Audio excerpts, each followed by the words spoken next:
closet door. I'm here in my studio, aka Board Game Closet. I love this song. I'm worried we use it too much, but it's still a good song. Anyways, before diving into today's nugget of civics, I wanted to thank those of you who have donated to keep this bird in the air. We simply can't make the show without that tried and true public radio standby, listener donations. If you listen to the show and can support it, just go to civics101podcast.org and click donate, or just click the link in our show notes to give a gift in any amount. $5 a month as a sustaining member, it gets you a swanky new Civics 101 face mask. But whatever amount you can give, please know we are going to keep asking people smarter than us to answer your questions about how our country works. Thank you. Thank you. All right, here's the show. Civics 101 is supported in part by the Corporation for Public Broadcasting. You can tell that I'm a lame duck because nobody's following instructions. Everybody have a seat.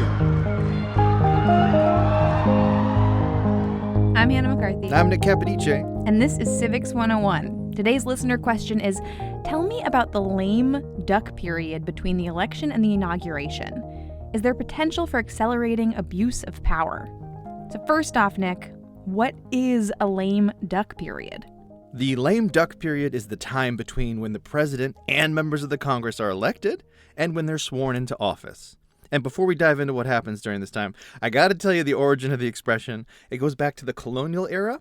And lame duck was used to refer to failing traders and businessmen who were unable to fund their enterprises. So they were just sort of limping along like a lame duck, like a wounded game bird that might be shot by a hunter. So this period goes from election to January 3rd. Yeah, but it used to be quite a bit longer. Prior to the 20th Amendment, so before basically the mid-20th century, the lame duck period was really long. This is Dan Cassino, the man, the myth, the legend, professor of political science at Farleigh Dickinson University. You still had elections in November, but the new Congress didn't come into session until March at the earliest, and wasn't mandated to come into session until November of the following year. So you had very long lame duck sessions. And this was a big problem at the time, that you wound up with things like, in 1860, the Civil War starting during a lame duck period, right? South Carolina secedes after Lincoln's elected, before he takes office in March. And so Lincoln is left there saying, I don't know what I'm supposed to do about this. I'm not president yet. And so problems like that lead Congress to adopt the 20th Amendment and shorten the lame duck period. All right, now we have a much shorter lame duck session. But I want to know what Congress and the president can do in it. Well, Dan told me in the modern era, not a whole heck of a lot. Before the 1970s, though, presidents sometimes used their pocket veto. See, if a president doesn't sign a bill into law and Congress is in session, it automatically becomes a law. But if the president doesn't sign it and Congress isn't in session, it does not become a law. Also, when the president makes appointments when Congress isn't in session, they don't need confirmation. They just go right through. So, since the 1970s, Congress got around this problem by never not being around. That is, they just vote themselves into a pro forma session, which for most of the last 20 years meant that Joe Biden, because he lived in Delaware, would take the Amtrak up to Washington, D.C., gavel the Senate into session saying, yeah, I'm here, Senate's here. Any business? No, nobody else here? Okay, cool, we're done then. And now the Senate was in session for the day. One thing I want to add here is that Congress can sometimes pass unpopular legislation in a lame duck session because their actions are no longer electorally accountable. And that is fairly rare on the national level, but lest we forget, Hannah, state and local government, always extremely relevant to your life, also has lame duck sessions.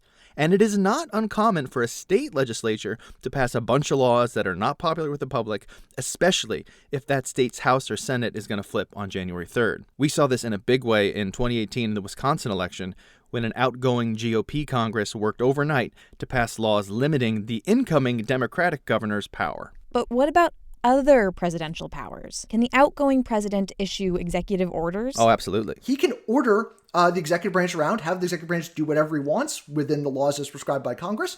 The problem the president runs into during the lame duck session, actually, is that a lot of times the executive branch just isn't around.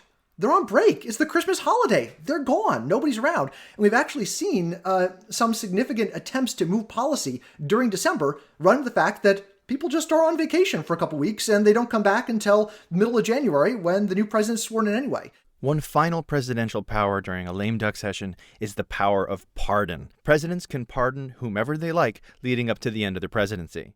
As to whether a president can pardon themselves in this lame duck session, that is an issue that has never been in the courts, so we don't really know the answer. So that is the lame duck in a nutshell, or rather an eggshell.